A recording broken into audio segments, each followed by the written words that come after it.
It's gonna be metal!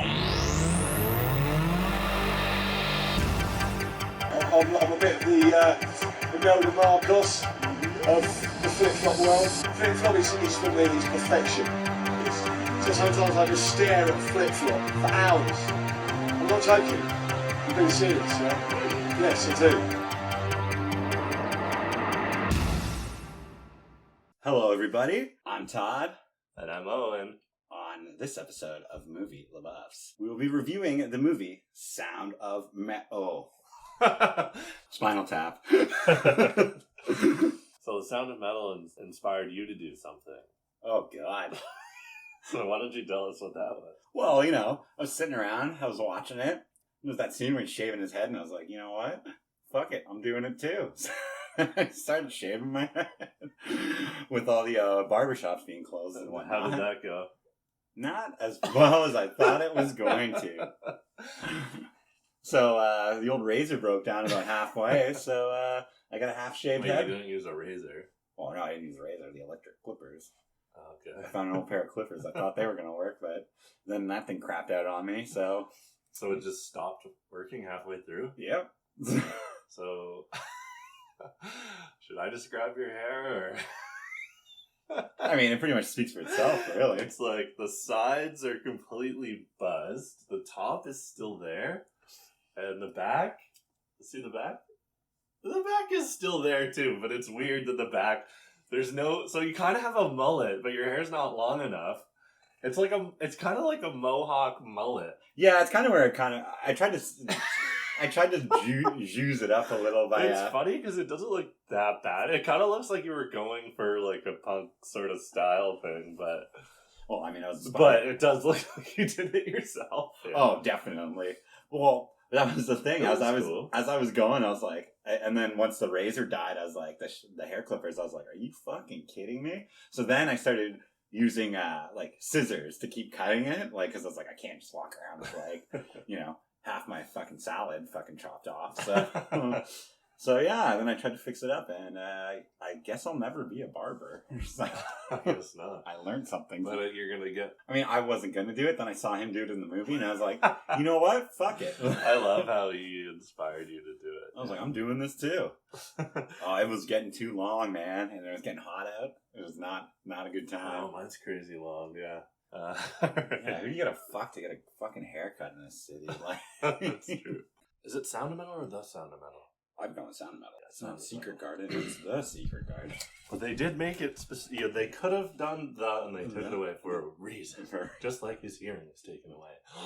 My God. What a metaphor. Okay. Sound of Metal was directed by Darius Marder. It was written by Darius Marder and Abraham Marder. It stars Riz Ahmed, Olivia Cooke, and Paul Raci. So, a little about Riz Ahmed. You might know him from Rogue One. He's in Rogue One. Yeah. I believe he's the bad guy in the Venom movie, too. He's the pilot in Rogue One, the guy that's, like, in jail. Yes. Yeah, that they meet in jail. Yes. And he's great. He's great, and he's also in Nightcrawler. That is true. He plays, like, his he's assistant. Yes. Yeah, and he's really good in that movie. Oh, I love that movie. I can't say enough about that one. Big snub, by the way, with that film, eh? It never got any Oscar nods or anything. I thought, okay, did it not? I thought it did. Okay. And I think Jake Gyllenhaal did a great movie. Yeah, that was one of the best movies of the year. Yeah. For sure. Oh, he acted his ass off in that, and, like, it was so upsetting that, like, no recognition whatsoever. I wonder if it was it was too dark, maybe, for the Oscars. Maybe, but Drive it's done by the same guys who did Drive, and Drive also got, like... Yeah, but... some consideration. True. I do think Nightcrawler is darker than Drive. I would say that. I think Nightcrawler is a better movie than... Yeah, for sure. Especially, I wonder if it's, like, because it's about, you know, the media and, like, darkness in the media and kind of truthful darkness, like, this kind of stuff totally happens. Like, he doesn't really, in the end, he doesn't really get... He's still kind of like the hero or whatever, right? Yeah, he's kind of like the anti-hero. So I wonder if it's something to do with that, or that, like, pissed people off or something. Yeah, maybe. So yeah, getting back into it. So Riz Ahmed, Olivia Cooke. I'm not too familiar with her. I believe she was in Ready Player One. I'm pretty sure. Yeah, she was Artemis in Ready Player One. Yes. She was also in Meet Earl and the Dying Girl. and Thoroughbreds, which is the movie with Anna Taylor-Joy. Do you know that movie? No, I don't think so. So Anna Taylor-Joy, of course, from Queen's Gambit. Oh, okay. Yeah, so it's Thoroughbreds is the movie where they conspire to kill Anna Taylor-Joy's stepfather. Oh, I thought it was about horses. Okay. Now, he's the thoroughbred in question. But yeah, he's a thoroughbred, I guess. Are there horses in the movie? I don't know. I haven't seen it, but apparently it's good. Have you heard of it? No. Oh, it looks good. Okay, this might be worth something checking out. So, do you want to give us the lowdown on this? Yeah. Sound of Metal is about a drummer in a noise rock band, which I thought was interesting because, well, I guess it's kind of like doom metal, sort of. Yeah, kind of. Yeah. Progressive. But metal. that was one thing I was like, is this metal? Yeah, I thought that too. I was like, this is more punk to me. I was tied up in that thought too much, and it kind of took me out of it. But that goes to a lot of the like history of the movie, because it was actually supposed to be about a real band called Jucifer. Yeah, some history about the movie. I actually think that they're in the movie. Really? Yeah, they're at they have a small cameo. I'm pretty sure it's near the beginning of the movie when they're selling merch. They're the other band selling. That would make sense. I think that's the guy that it was originally supposed to be based on. Yeah, and I forget the name of that if band, I'm not mistaken. I wonder if... Yeah, so it was real people, this couple duo in this band called Jucifer, and it was supposed to be a half documentary, half written story, which is another thing that, like, it's not a true story, which is I found very interesting. Really? Because it totally, like, seems like it would be, because it's such a personal thing. Someone losing their hearing and rehabilitation and all that.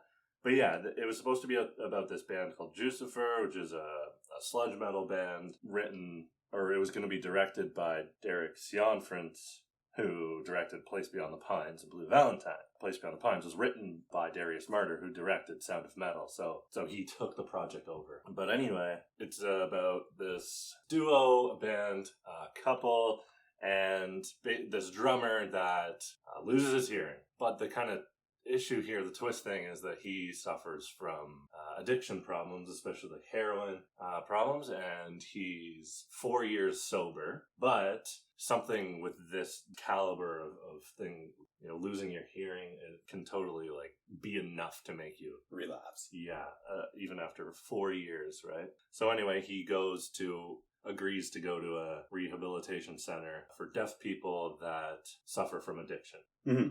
And it's about his journey there, pretty much, and accepting being deaf, and also question whether he should get surgery to fix his hearing. Yes, because the surgery, if I can remember correctly, is extremely expensive. Yeah.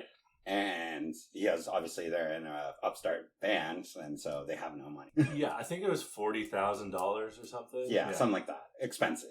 Yeah, like life-changing amount of money. Yes. Yeah. So let's talk about the director for a second, Darius Marder, who this is his first feature directing role, I believe. He did, so he wrote the Place Beyond the Pines movie. Okay. With Ryan Gosling. Your good favorite. flick. The Goss. I was a sucker for the Goss. Yeah. And he did do a documentary named Loot, which is a documentary about two surviving World War II veterans that go searching for some treasure, like some, I don't know, Nazi gold or something. A la Raiders of the Lost Ark, I guess. Yeah, but apparently it's a true documentary about these soldiers that knew of some buried treasure, so they go to see if it's still there. I haven't seen it. Okay, sounds interesting enough. The movie was written by Darius Marder and Abraham Marder, his brother. His brother's first writing credit. I'm pretty sure that his brother actually wrote. Oh, yeah, that's right. His brother wrote all of the music. Yeah, Abraham. Yeah, which was great. Yeah. It was great. The soundtrack was great. I actually looked in onto it, too, because I was curious if Riz Ahmed was actually playing the drums, or if that was added in later. And I went and looked it up, and pretty much most of the time, it actually is him, because he took 2 hours of drum lessons every day for months. Yeah, and then also learning I'm going to butcher this, American Sign Language, also 2 hours a day for the movie. Because obviously in the movie he uses sign language, and apparently he would even speak to everyone off camera with ASL. Yeah, because he did it. He learned ASL at that commune, actually, where it was shot. Oh, right. Those are all actually, the actors are all actual, like, deaf people, right? Yeah. Like, who work there, right? Who live there. Yeah.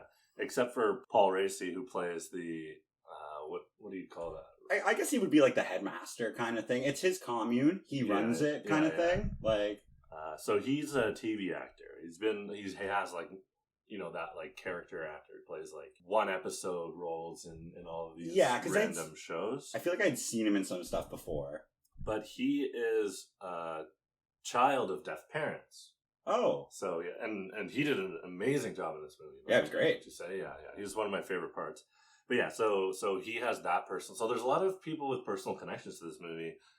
Darius Marder, I believe it was his mother, Dorothy Marder. I'm mistaken on their relationship, but she was a deaf person, and it has a lot to do with her and an artist and her like self-discovery while being becoming deaf and being an artist. Interesting. So it's not directly about her, but it is inspired by her as well. So very personal movie. Very personal. Todd, what did you think of Sound of Metal?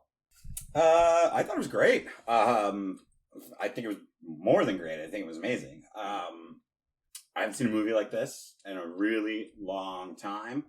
That is so true, yeah. If you haven't seen this yet, go watch it. Check it out.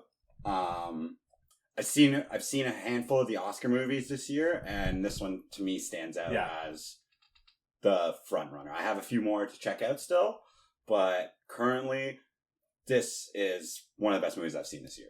Wow, like, nice. Hands down. Yeah, it's totally one of those movies that everyone should see. 100%. Yeah, it puts so much into perspective. Yeah, it's just to see from what he went through, how music is his whole life. Yeah. And just to have it all ripped away from him. Which he kind of loses it completely. Yeah. Music. Yeah. Well, obviously he's deaf, but a lot of deaf people still, like, they go to concerts and everything like that. But this is the question that comes up. Like, this is where I was thinking, is it better to have never heard music at all, or to have heard it and then have it taken away from you? Because someone who's born deaf has never heard, doesn't fully understand the concept of music. Like that movie. Have you seen Mr. Holland's Opus? I don't know if you're familiar with that one. Well, that's a great flick. Also, if you really enjoy this movie, I would really recommend checking this out. It's a movie from the 90s about a school teacher who teaches music, and he kind of like creates these like relations with these kids and like through music, and very great movie. But the twist being that his son is born deaf and music is everything to him, and it's kind of just him trying to like teach his son about music, but he'll never really understand it. So that's kind of what it reminded me of, like a lot of that movie. But yeah, oof, what a great flick. So yeah, it's interesting that you asked that question, because Paul Raci's parents, who were both deaf, so his mother, he says, I watched a couple of interviews with him. He's a very interesting guy.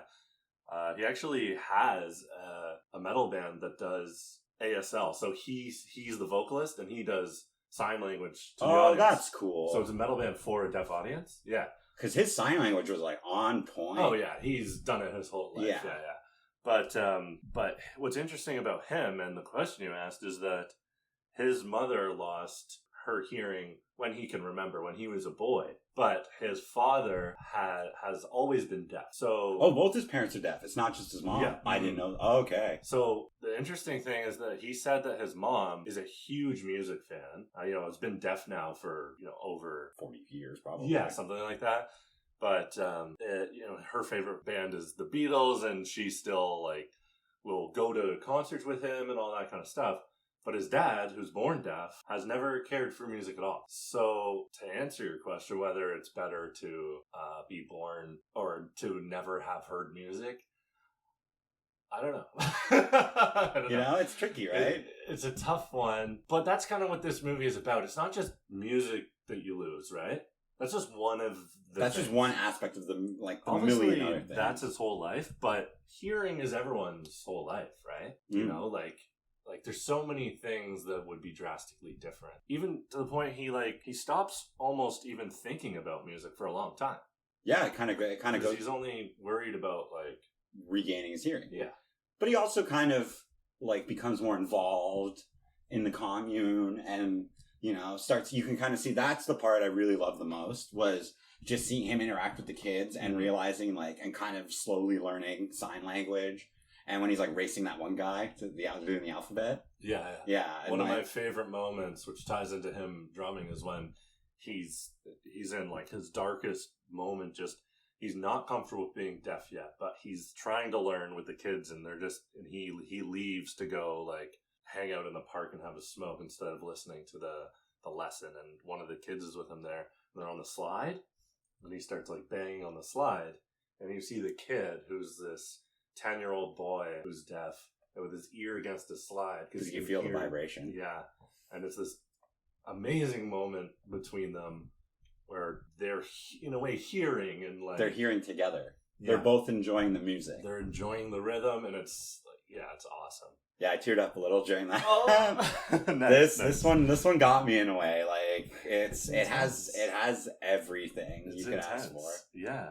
To touch on like his relationship with his girlfriend, who's also like in the band with him, right? They're a two-piece, and just to see how he wants to keep going, how he's like, oh, I can still play, like, you know, I can still keep time, right? Because that's what it is, right? You're basically drumming, you're just keeping time, but even him being like, I can still do it, and she's telling him no, and they end up sending him to the thing, and he kind of realizes there's more to life than what he's doing, right? Mm-hmm. Like, you know, he kind of... Yeah, in a ways you can see, like, him at the rehabilitation center. They even offer him a job there because he's so good with everyone. But he's thinking about his girlfriend the whole time. Yeah, but you can almost see that, like, how happy he is there, and you wonder, which is one of the questions of this movie, is, like, what's life about? Like, he seems happier there than on the road, which was his life. Yes, which is probably, you know, where like his addictions kind of came from. He says it's clean and everything, but you know, he gets into like, you know, they traveled a lot, and you know, it's the music scene can be like obviously like a dark place, right? Especially for bands just starting up, and like, you know, but no, and you generally see that he seems happy at the commune and working with the people and learning, and that's like, it's one of the seems like a better parts of the movie. A great job. When Paul Raci's character asked him if he wanted to work there, I thought that's perfect. Like, it seems like the perfect it's match job made in heaven. He's so good with everyone. We talked a little bit about Riz Ahmed, but let me ask you, what did you think of Riz Ahmed's performance in this movie? Fucking great. Yeah, he was amazing. Right? Like, how good was he in this? I was a little skeptical at first. I was like, okay, like let's see where this goes, kind of thing. And he was great. Apparently got Jack to do this too, because he's pretty cut. Like, you can see him; he's in good shape. Drummers, yeah, right. They have to take their shirt off while they drum, right? So they have to be. So I think he got. I'm pretty sure he probably got like a personal trainer or something like that to like get, because he was a lot skinnier in some of his other stuff. I noticed, but yeah, that is true. Yeah, I didn't think about that. I think, totally, and you kind of see him in the beginning working out and stuff. Yeah, that's right. And he's like, they kind of introduce him as this very healthy person. He wakes up in the morning at 6 a.m. or something. His girlfriend's still asleep. He does a workout. I think it's kind of a way to establish that, like, you can live your healthiest life, but like something like that can come and just fucking end it all. True. Some people who spend their whole lives, you know, eating healthy, working out, living healthy, and then they get cancer in their 40s, and they're like, what the fuck? That's true. That's a good point. It's just a way to show you that. Yeah. That's the way I took it anyway. I saw it as they were showing that he's completely over his addiction. Also true. Which I guess is both. Yeah. Healthy lifestyle, right? Yeah, but you're totally right. Yeah, it does. He's finally, like, after all this addiction, he's finally come to a place where he's like, you know, good with himself, and then this happens. And I'm pretty sure there's talks of their band recording a record too, like they're about to take the next step musically, right. And then this fucking just throws a wrench in the whole thing. Which always seems to be the case. Like, no matter what's going on, something bad's gonna happen. If something like that happens to you, it always seems like things are going well for you or something. You know, that's just life, right? Life's a roller coaster. It starts off great, gets shitty, it goes back up. Gets shitty again, you know, it's just like the pandemic. You have all these great things planned, and then and you got nothing. And then you become poor. Okay.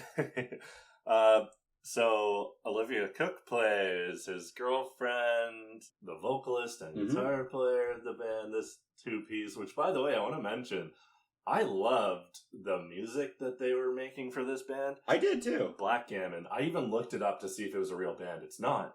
But what I found out is that Olivia Cooke wrote all those songs that are in there. Yes, she's a musician as well. And they're fucking awesome. Yeah, I was like, good. make this a band. I love this. I'm a big like noise rock fan, so that's It's like right up your alley. yeah, I was like, it's awesome. And the fact there was a 2-piece too was really cool. Yeah.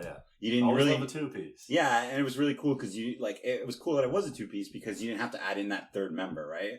Like it's kind of the story between them, and if you were to have like That is a true. bass player like in there, like peppered in there, it would kind of just be like because that's not what it's about. It's about That's a good point. It's not so much about the band; it's more about So the it's two kind of of them. perfect. Yeah. Yes, the fact that it's a 2-piece. I actually noticed that right when the movie started. The opening scene is them playing, and I noticed that it was just a 2-piece, and I was like, better for the movie. I kind of noticed that like off the hop, like. So what did you think of Olivia Cooke's I thought she was really good. I mean, she's not in the movie as much. She kind of has like a come and go, like in kind a of way role. as much as you want her to be. Yeah. That was one of my things that felt odd. And, it might be a good choice, but it feels odd when she's not in the movie for large amounts of time. For, an hour or something. About 40 minutes at least. Actually, when they filmed it chronologically. So all that time when she's not in the story, she's not on set. And it was like a whole month or two later that they filmed the last part. So they hadn't seen each other for that whole time. So it was a way to genuinely be like, oh, cool. These two people are different now. And they very much are when they meet up again later. Exactly. Fun fact on that, though, too, I was reading also that they shot the whole thing in 24 days. Oh, yeah, that's insane. That was crazy to me. But it makes sense when you look at it, so right? I guess there was a little less time that they were apart, but still, 24 days. Yeah. Like straight shot. Which is crazy because they go to Paris. Is that Paris? Yeah, I believe it's Paris. Oh, I thought it was New York. No. Wow. No, I'm pretty sure it's Paris. Yeah, no, it's definitely Europe because you can see the cars. Oh, really? Because I thought he drove there. Well, that was one weird thing for me is like, why did he go? It's Paris because she's saying that her dad lives in Paris, right? And she's going to live with her dad. Oh. Well, she doesn't say who, which is weird. She's like, I'm going to live with him in Paris. And you kind of think it's like a boyfriend. That was one odd thing for me because then he goes there and there's this older guy, and I'm like, is that her new boyfriend? Or ends up being her dad? And I don't know if they were trying to like, put that like feelings in your head, but it was odd for me. Yeah, because the one thing I knew for sure was that, spoilers ahead, I knew right away when he was leaving the commune that they weren't going to end up together. I knew right away. I was like, I personally thought, I was like, she's going to have another boyfriend maybe or something like that, and that might be something bad, like, kind of thing. But it just, it ended up amicably. Totally. Yeah, which is great and refreshing. Yeah, no, it's great. It doesn't always need to, and it's so true. This happens all the time when two people love each other, but for these reasons in their lives, they can't be together. I'm deaf, you're French, this isn't going to work.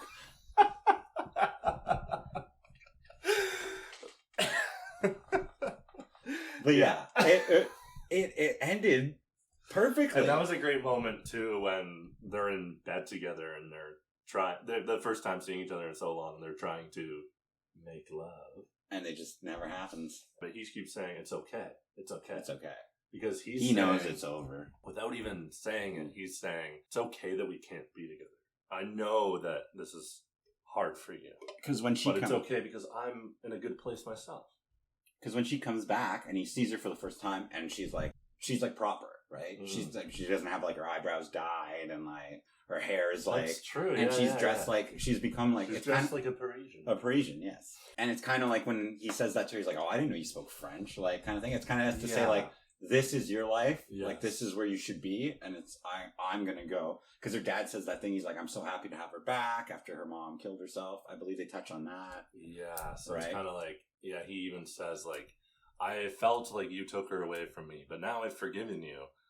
But it's kind of like I think he feels that he would take her away from her life if they, and then she's doing other things musically and everything like that. So I was going to say about Paris, though, it was weird that he flew all the way there to surprise her. I thought that was strange. And after he got his Oh, is that surgery. Surgery, yes. So he spent all this money on surgery, so then he's going to fly to Paris and surprise her. I thought that was strange. In the end, so he's debating getting this surgery. And basically, one thing I thought was odd is everyone's telling him not to. But while I'm watching it, I'm like, wouldn't you want to get that? Like, that was the exact thing that I thought. Because my first thought was, why aren't more people doing this? Because I was like, it doesn't seem like an absorbent amount of money that like people couldn't afford. And apparently, they say in the movie that insurance doesn't cover, but a lot of insurance actually does cover that. Really? Yeah. Huh. But so it's not, But that's one thing about the movie is like you kind of realize, well, here's what I'll ask you in the end of the movie. Do you think that he should get the surgery, should have gotten the surgery, and would you get the surgery? Well, after watching the movie and seeing what his life was like after the surgery, I wouldn't do it. Yeah. Because after he gets the surgery, he thinks it's all going to be fine and dandy, and it's going to be as if he's hearing clear as day again. And then it's basically like I can't even describe what it sounds like. I can only imagine, like... Oh, which nod to the fucking sound design of this movie. Oh, fuck. Yeah. And that was like next level. Gonna win the Oscar. Oh, it has to. If it doesn't... So good. If it doesn't, there's a fucking problem here. Yeah. Because that was like just the switching between like the audio of like him being able to hear and not hear, and just the faint undertones of like it was amazing. It was the most like the closest thing I've seen to someone depicting what it's actually like to have hearing. Right. Like and a lot of the movie is silent. Yes. While he's at the rehabilitation center. Well, it's not necessarily silent. You can hear like noise. Yes. But they're not speaking. This movie was played with subtitles as well in every showing, and just the way that this movie like depicts the deaf community and like how hard it is for them to. In many ways, it's probably one of the most important movies ever made to do with that type of personal handicap, yeah, or whatever. So. Yeah, would you? I can't remember if you said. Would you get the surgery? I don't think I would. Just seeing based upon what happened to him after. To me, because I had that change of heart too, which is another reason why I love this movie so much. Is like it makes you fucking no matter whether you're deaf or something like that happens to you, it makes you wonder what the meaning of life is, or like what the meaning of like happiness in your life is. Is it better to be deaf and happy or be able to mildly hear and try to get by in that, or be like, in an environment that you're happy. Because I feel like he had, even though their band was becoming bigger and they're touring and stuff, I feel like he still had limited direction as to where they were going. It was kind of just they were kind of like nomads, right? And that's what I mean, yeah. Exactly. And I think he found a place in the commune, complete opposite, which is where he was accepted, where he was a part of something. And for him to turn around and be like, I'm not doing this and I'm leaving, it was kind of upsetting to me. I was like, I mean, like, you know he's not going to stay. Like, he's going to go out and try and fix his hearing and, get back into it. But when the counselor, the main guy, says to him, you can't come back, like, now that you've gotten this surgery. Well, that was heartbreaking. That was heartbreaking because, as he says, he's like, this is a place for people with disabilities. And with that, you no longer have a disability. So it's kind of a way of like, he cheated, right? Like it's viewed as like, because they see themselves as not disabled, but as normal people, right? Exactly.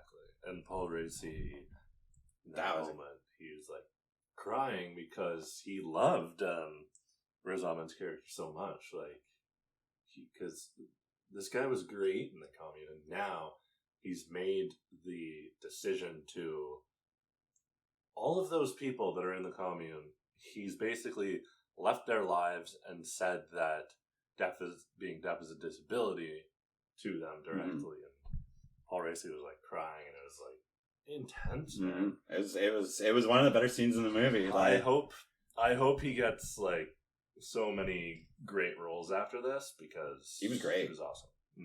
Yeah, very small cast, but every single person was great in their own way. Even the dad was great too. Agreed. Like for such a small role, I really enjoyed. I was like, this is a great role. Like a nice little, like you get a good actor in there, and it was great. Yeah. I can't say enough. About this movie. This is great. If you haven't seen this, go watch it. It is that. It's got the good. Todd seal of approval. It does. Like it's like the Oprah stamp, right? Stamp it and ship it out. Stamp it and ship it out. Yeah, It's like the Oprah book club. yeah, it's like the book saying? club. Yeah, I'll start Todd's movie club. It's funny how many books have that on there. It's like I go to every year, like I go to buy my mom books for Christmas, and like every fucking book there has that thing on it. And I'm like, oh, does she read every fucking book? No, I don't think she does. I think she No. just pays people to read them for her. There's no way she's reading fucking 50 books a month. Yeah, I guess that's the way you've made it in the author world. If you have the Oprah's seal of you're selling 1 million copies. But remember that guy put out that book?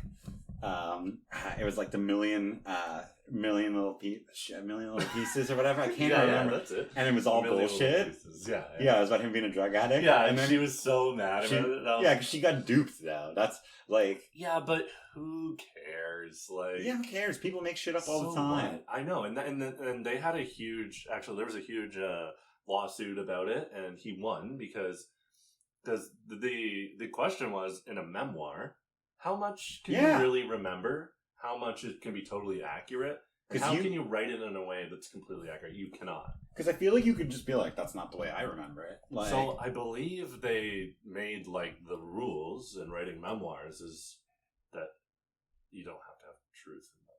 but that's bullshit because there's so many famous people that have their memoirs published by ghostwriters who just kind of make shit up as they go. It's a known thing. What was that guy from Saved by the Bell who the guy who just recently died, the guy who played Screech?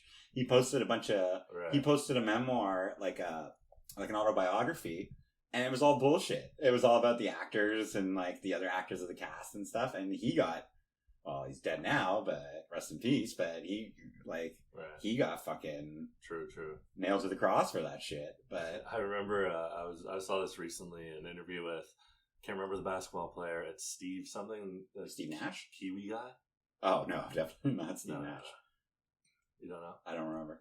Oh, anyway, he wrote a book. Like there's like an autobiography about him. You know, as his life as being born in New Zealand and how he got to the NBA, stuff like that. And the interview is like, what's it like to be a writer now? And he's like, I don't fucking know, man. I can barely read. Somebody else wrote that thing. It's just like, that is the case with every, book about like, rich people, most, right? Yeah, most rich celebrities don't have time to sit around and do this. Or do I think they're even capable of doing it? Well, that was the thing. He was like, he basically said, I'm not capable of this. Are you kidding me? I haven't even finished reading the third Harry Potter book yet. And that's the good one, Prisoner of Azkaban. I keep getting confused. Who is the Prisoner of Azkaban? All right. Anything you didn't like about Sound of Metal? No. Nothing. I can't fucking think of a single gripe I had with this movie. Mm-hmm. Right. Yeah. That's true, yeah. I think the runtime was great. The acting was great. You always mention runtime. Oh, I gotta mention the runtime. Because that's a big deal for me. Because some shit goes too long. And you're like, why? And it's like, this is not necessary. Yeah, some movies I wish were longer. Also true. Yeah. It's how you tell the story. Me, I don't. Everything has to be an hour and a half, and I get it where it's like, okay, a fucking Marvel movie being 2.5 hours, that's annoying. That's too much. But some movies, I can't remember off the top of my head a good example, but yeah, like some movies you're like, well, it's missing this like few scenes here that would make it better. If a movie's really good, you should not be able to tell that it's a long movie. Oh, 100%. If you're sitting there watching a movie and you're like, when is this fucking thing gonna end? That probably means it's not that good. Have you ever fucking seen the movie Das Boot? Das Boot? I'm not familiar with it. It's an awesome movie. It's German World War II, probably. Submarines? Okay. World War II? So yeah, German movie and it's the German side. It's about a submarine trying to get through the Gap of Gibraltar. Okay. Which is a really skinny gap between Spain and Africa, and there's like there's a military base there, and they're trying to sneak through. Anyway, the movie's fucking 3 hours, and I didn't notice it's one of those movies you don't notice that's like fucking on until it ends. Like 3 hours, and you're like captivated. Oh, that was like actually with you. We went to go see the Matthew McConaughey Interstellar, and I remember being really hungover from the day before, and I was like, oh no, I was like, I hope I don't fall asleep during this. I remember looking at the runtime, and I was like, oh, this is like two hours, and like it's over 2 hours. It's like 2.5 hours, 2:40 or something like that, and I was like, I'm not gonna make it through this. I'll probably fall asleep. And fuck, when it was over, I was like, it's over? I was that was fucking great. And that's how every movie should be. Yes, and that's how you can like... Which is obviously hard to achieve. There's so much about pacing. Like, how do you make perfect pacing? You know, when's it dragging? When's it, you know... I feel that some movies, especially with like people who are looking for like Academy Award consideration, I find that like they drag on a little bit too long because they try to character build too much, and there's too much of like... Sure. You know, it's like, we get it. You know, I can't think of an example off the top of my head right now, but Runtime was good. Runtime was good.